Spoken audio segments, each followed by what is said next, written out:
ओडिशा सत्यतार परिचय। गतकाली अपराह्न 4टा मिनिट समय जिलापाल कार्यालय फैसिलिटेशन सेंटर ठारे मयूरभंज जिलापाल श्रीजुक्त विनीत भरद्वाज सभापतित्व 74तम साधारणतंत्र दिवस 2023 पालन निमंते एक प्रस्तुति बैठक अनुष्ठित हो जाइछि। प्रारंभ में जिला सूचना और लोकसंपर्क अधिकारी सभा जोग देइथिबा समस्त को जिला प्रशासन तरफ नूतन वर्ष उपलक्षे अभिनंदन जणाइबा संगे संगे स्वागत करथिले। जिलापाल आजिर एही प्रस्तुति बैठकर आभिमुख्य संबंध में प्रतिपादन करी ए वर्ष साधारणतंत्र दिवस पूर्णांग भाव पालित हेबो एने प्रकाश करने सहित एही जातीय दिवस को जिला स्तर में सुंदर तथा आकर्षणीय भाव व्यवस्थित ढंग से पालन करने प्रत्येक विषय में पुंखानुपुंख आलोचना करथिले।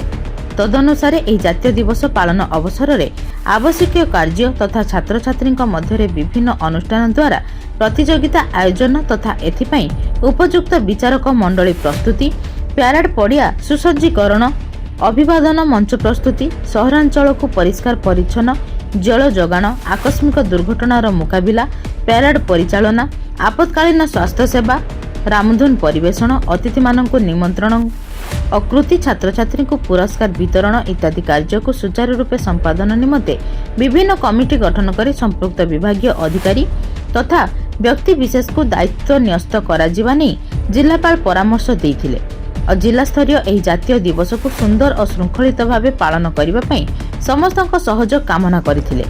अनुष्ठित उक्त बैठक में जिला आरक्षी अधीक्षक श्रीजुक्त ऋषिकेश द्यान देवखिलारी और अतिरिक्त जिलापाल श्री रुद्रनारायण महांती प्रमुख जोग देइथिबा बेले जिला स्तरीय विभिन्न पदाधिकारी, शिक्षानुष्ठान मुख्य तथा शिक्षक शिक्षयित्री, अध्यापक अध्यापिका, वरिष्ठ नागरिक, आईनजीवी, सहरर मान्यगण्य व्यक्ति, स्वेच्छासेवी अनुष्ठानर कर्मकर्ता और गणमाध्यम प्रतिनिधि माने उपस्थित रही आलोचना सक्रिय अंशग्रहण करी सुचिंतित मतामत रखिथिले। शेष में जिला सूचना और लोकसंपर्क अधिकारी मयूरभंज श्री विकास रंजन महांती धन्यवाद अर्पण करथिले।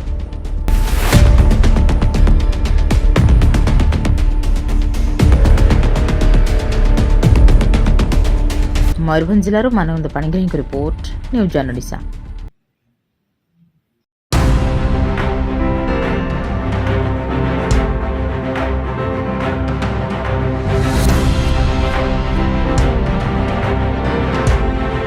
न्यूज़ वन ओडिशा सत्यतार परिचय।